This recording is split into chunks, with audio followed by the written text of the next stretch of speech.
Uh, I'm back. I didn't do a video on predictions last week, but without further ado, let's just get on to the recap. So yeah, welcome back to the tailgate. We had a pretty good week of college football. I'm excited to do a recap, but of course I need to bring up that I didn't do a prediction video for last week. I had all the clips ready. I was ready to edit, but then I got backed up with schoolwork. I had a bunch of homework and I had a midterm. So I just really had no time to really edit the video, which is the longest part for me. I'm sorry, but I am back to do a recap, and I'm definitely doing a prediction video next week. I'm not gonna go 2 weeks without it. But let's get on with it, starting with our 5 big winners of week 5. The first big winner for me is Texas. Texas played Kansas this week, and it was supposed to be a big game, but without Jalen Daniels playing, it made it pretty easy for Texas as they won 40-14. Texas remains undefeated. They're 5-0. They look good.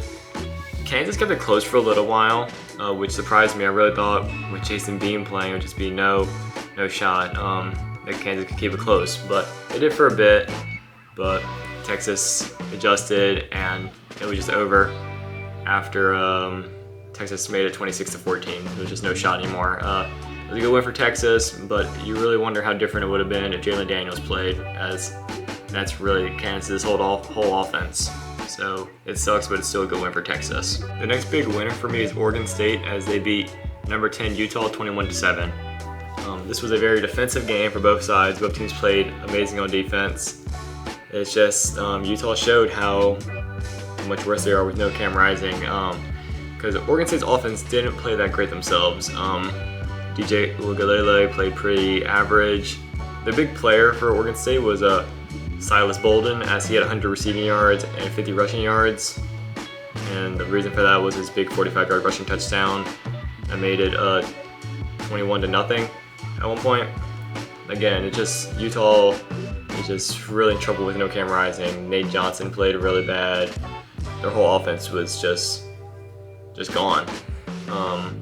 It's a really good win for Oregon State, but similar to that Texas-Kansas game, how different would it have been if Cam Rising played instead of Nate Johnson? But it's still a good win for Oregon State, so I'll give them the credit for that, as they're one of the big winners. The next big winner for me is Kentucky, as they beat number 22 Florida 33-14. Kentucky is surprising, man. Their defense looks like it's probably the second best in the SEC behind Georgia. And it looks like Kentucky is better from last year. I mean, Kentucky may have more talent, but this team just looks amazing. The big thing for Kentucky was Ray Davis. He had 240 rushing yards and 4 touchdowns. Florida could not stop him. Kentucky's defense played amazing. They held Florida to 14 points, and they were really late when Kentucky was already up big. Kentucky was up 23-0 before Florida scored. And I mean, Kentucky just played a really good game. They're 5-0 for the 3rd time in 6 seasons. They look really good. They play Georgia next week, so we'll just see how good they are, especially with Georgia looking pretty beatable. I'm excited, and yeah, Kentucky looks pretty good. And they blew out a ranked Florida team, so they're one of the big winners. The next big winner for me is Notre Dame, as they survived against Duke 21-14. I thought Duke had this game. Their rushing attack was looking really good. Their defense had looked really good. They kept Audric Estem and Sam Hartman in check. Duke's rushing attack was playing really good. Riley Leonard, Jaquez Moore, and Jordan Waters were just pummeling that Notre Dame defense very slowly. And then after Duke had pinned down Notre Dame on the 5-yard line, I thought that was it. But Notre Dame, they showed why they are one of the best teams in the country. They had a really clutch drive. Sam Hartman converted that huge 3rd and long, and then Audric Estem got into the end zone to seal the deal. It was a great defensive game. I thought Duke had it, but again, Notre Dame proved they're one of the best teams in the country, as they made a pretty impressive game-winning drive, and it's a good win, but they're not my biggest winner. The biggest winner for me is Ole Miss, as they beat LSU 55-49. Ole Miss had a nice recovery after they scored just 10 points against Alabama, as a 45-point improvement is massive. Looking at this game, of course, there's nothing to look at on defense, really, but when you just look at Ole Miss's offense, it's just crazy. Jackson Dart played really good, Judkins played really good, the whole receiving core played amazing for Ole Miss. It's just really impressive because, I mean, LSU has probably the best offense in the SEC, and Jane Daniels played amazing at 500 total yards of offense. I mean, you would think that Ole Miss would run out of gas eventually, but they didn't. They were down by 9, and then they came back and beat LSU. It was a very thrilling game. Ole Miss looks pretty solid. It puts a lot of trouble on LSU now, as they're probably out of the playoff race, as they are 3-2. But with Ole Miss winning that game, especially with how they bounced back from that really tough Bama loss, that makes them the biggest winner for me. Now it's time for our 5 biggest losers. The first one for me is Syracuse. Syracuse was 4-0 and they looked pretty solid up to this point, but then Clemson brought them back down to reality as Clemson beat them 31-14. Syracuse just couldn't stop Clemson's defense mainly. Clemson's defense had 5 sacks, 3 forced fumbles. Garrett Schrader played just all right for Syracuse, who's been the big weapon for them. And then Cade Klubnik balled out against Syracuse. It's pretty tough. I mean, I know Clemson still has a bunch of talent and they were favored going into this game. But looking into it, I thought Syracuse had a chance to keep it close or outright win the game. I didn't expect Clemson to blow out Syracuse.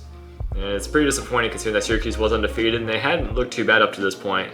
But with that pretty bad loss to Clemson, that makes them one of the big losers for me. The next big loser for me is Florida. Florida got blown out by Kentucky. I brought up the game earlier from Kentucky's side. Now looking at Florida, their offense just played pretty bad. I know they struggled with Charlotte last game, and I know that Florida's offense definitely ain't the best, but the defense was pretty solid. And it turns out I was wrong, as they let Ray Davis run all over them. Ray Davis had 280 yards and 4 touchdowns. And Florida's offense was just flat. I mean, I know Kentucky, again, they have one of the best defenses in the SEC. They look really good, but Florida definitely should have put up more than a fight, especially when they're a ranked team. And it's a pretty bad loss. I guess back down to reality. People expected them to be bad, and they looked bad in that game. So yeah, they're one of the biggest losers. The next big loser for me is Duke, as they lost to Notre Dame 21-14. Looking at this game from Duke's side, I thought they had it. They made a 13-point comeback. They were up 14-13. They had pinned Notre Dame on the 5-yard line. I thought Duke had it, but then their defense, that was one of the best in the country, collapsed. Duke couldn't stop Mitchell Evans, the tight end for Notre Dame, who balled out for Duke. They let Sam Hartman run and convert a 4th and 16, and then Notre Dame scored a touchdown, and then they took the lead.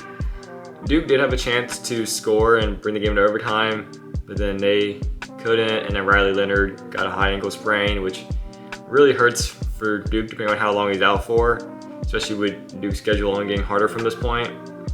Duke did play a good game, but their defense let them down at the biggest moment, so they're one of the big losers. The 4th biggest loser for me is UCF, as UCF lost to Baylor 36-35. I think I know what a lot of people are thinking about, and it's that UCF blew a 28-point lead to a really bad Baylor team. Baylor had scored 29 unanswered, and then the big thing was that fumble return touchdown that Baylor had to make it a 1-possession game, and then UCF missed a very long field goal at the end. I know UCF had that really crazy 4th and 5 scramble. The quarterback went like 40 yards, probably ran like 100 yards with how much he was running around, and they converted it. So you would think that that was enough, and then UCF would just get in field goal range and avoid a tragic choke, but they didn't. UCF took a 28-point lead, especially to a bad Baylor team, so for that, you're the 4th biggest loser. But I wouldn't say they're the biggest. The biggest loser for me is easily LSU.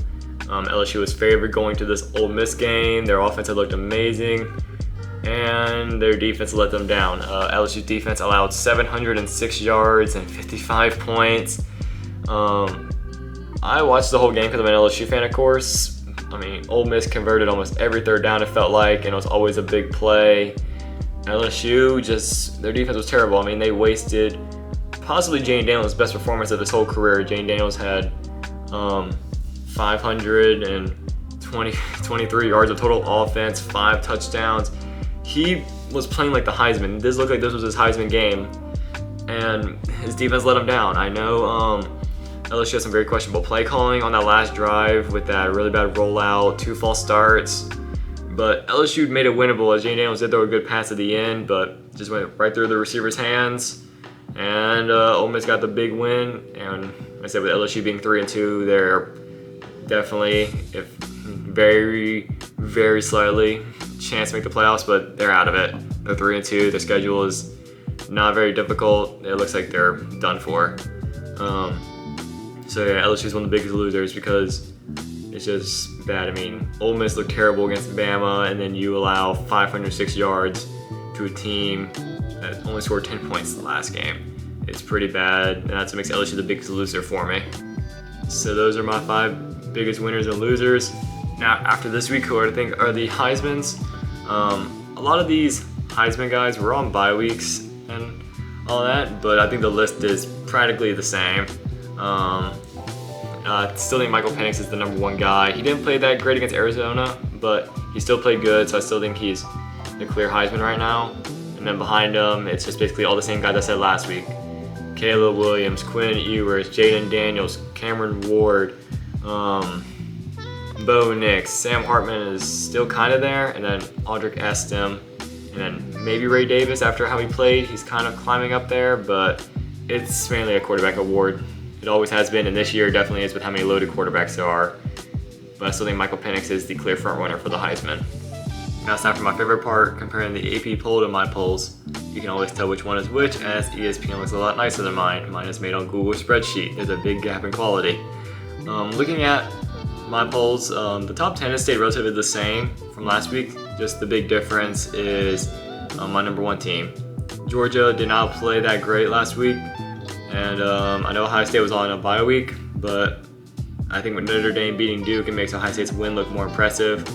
And right now I think with just Georgia looking really iffy, I think that right now Ohio State's the best team in the country.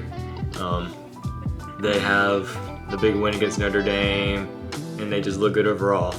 Outside of that, my top 10 basically has the exact same teams, just ranked a little differently. I do have Notre Dame back in my top 10, right at 10, same with the polls. I'm still not a fan of USC dropping down all the way to 9. I still think they are a top 16. They still have Caleb Williams, and that's really all I can say. Again, my rankings are about the same. I just don't agree with some of the placements of the AP, but the same teams are in the top 10, so I can't complain too much. Looking at 11 through 15, there are some slight similarities. The 2 major ones is that I have Bama at 11 and Washington State at 13. They just kind of go up as some of the teams around their loss. Bama didn't change much, as I think with that Notre Dame win, they don't look as good as Notre Dame. So I think right at 11 is a good spot for them. And Washington State at 13, I think it's a good spot for them. I know they're on bye, but with Oregon State beating Utah, it makes Washington State's win look more impressive, and also a bunch of teams around that area kind of lost. So I think it just makes Washington State go up a good bit. I'm still not super high on Oklahoma. I don't think they should be ranked number 12. Instead, I have North Carolina there. I just think North Carolina's a better team. And then rounding out with my 14 and 15, I have Oregon State ranked a little bit higher actually than the polls. The polls have them ranked 15th, I have them ranked 14th, I have 1 spot higher. I don't think too much of a difference. Of course, the big thing for that is just because I don't have Oklahoma ranked that high. And at 15, I have Utah. I don't think Utah dropping to 18 was right. I still think Utah is a good team with or without Cam Rising. So I think top 15 is about a good spot for them. 16 through 20 is a little bit weird still. It gets always kind of weird at the bottom of the polls. I think everyone knows that. I have Missouri ranked super high at 16. They are undefeated. That's mainly the credit I'm giving them for. They've looked pretty good this whole season so far. So I think 16 is a good spot for them. And them being undefeated is the reason I have them over Ole Miss. I know Ole Miss had a more impressive week. They beat LSU. They scored 55 points on them. But the thing is that Ole Miss still has that really bad loss to Bama. And it's just kind of like the same thing. Missouri's undefeated.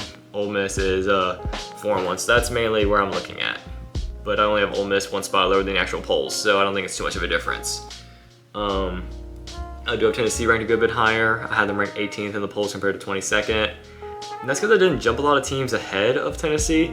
And again, a lot of teams down here kind of lost, so Tennessee gets a good jump from me for that.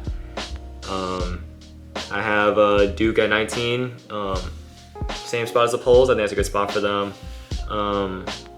I dropped Duke down way more than the polls did because I had Duke ranked higher. So it's a bigger drop for me compared to the polls, but I think 19 is a good spot for them right now. And at 20, I have Miami, whereas the polls have them at 17. That's just mainly because I finally got Miami in my rankings a little bit later than the polls, so they've had less time to go up in the polls compared to the AP. For my bottom 5, I have Oklahoma starting it off at 21. Again, I'm not super high on Oklahoma. They can definitely prove me wrong if they beat Texas or at least keep it close against them. But with me not having Oklahoma ranked in my preseason, that's kind of why I have them ranked so low, as I finally had them ranked last week. I think 21 is a good spot for them. They've been looking really good on both sides of the ball. So I'm excited to see how they play against Texas. I have Kentucky at 22 compared to the polls at 20. I have them a little bit lower. I guess I don't really have a great reason why. I just thought that 20 would maybe, I thought that 22 was just a good spot for them. That's really all I can say when I was making these polls. I wasn't looking at the AP polls when I was making my polls. I make them before. So I just thought 22 was a good spot for them. Ready to say they play against Georgia, since Georgia does look pretty beatable. At 23, I have Maryland. I had Maryland ranked last week, and they blew out Indiana, so I jumped them up, especially with some teams losing. And it's really, I think 23 is a good spot for them. I have LSU at 24, which is one spot lower than the polls, but I don't think that's much of a difference. Both the polls and me aren't super high on LSU. It's just mainly the talent and their offense that's keeping them in the rankings, because their offense is one of the best in the country. But they are 3-2, so it looks really weird in the polls. But I think 24 and 23 is a good spot for them. It's just that I have more teams ranked ahead of LSU. And to round out my polls, I have Texas A&M in my rankings. They looked very good against Arkansas. I thought Arkansas was going to win, but man, I was wrong. Texas A&M looks really good. With Max Johnson at quarterback, their offense looks way better than it had before under Weigman. So A&M's playing Bama, so I mean, we got a lot of these teams that are just entering the rankings having big games. I mean, I didn't talk about it, but Maryland's playing Ohio State. There's a lot of really big games for these teams to showcase just how good they are. But again, also looking at the polls, Fresno and Louisville are ranked. Again, I'm not super set on Fresno. They are 5-0, so I do think they're pretty good. But I don't think they're the best Group of 5 team just yet. I do think some of those teams in the American, like mainly Memphis and Tulane, are the 2 best Group of 5 teams right now. Maybe Air Force is up there too, but I think mainly the American teams are the best ones. And then Louisville, I have right at 26. If I was to make a 26, they'd be right there. But with just how my rankings are, and just I do think A&M's a better team than Louisville. That's just mainly what made me keep Louisville out. But that's the comparison of the polls. If you want to look at them more in detail, feel free to pause. But that wraps up the polls. So that's the week 5 recap. It was a good week of college football. Again, I'm sorry for no prediction videos. But like I said, I'm definitely not going to go 2 weeks without one. I'm definitely doing one this week, especially because when you look at my polls, I have a lot of ranked games. So I'm very excited to do that. Like, favorite, subscribe if you enjoyed the video. And yeah, I'll be back on Wednesday or someday around that to do a prediction video. LSU sucks, don't they?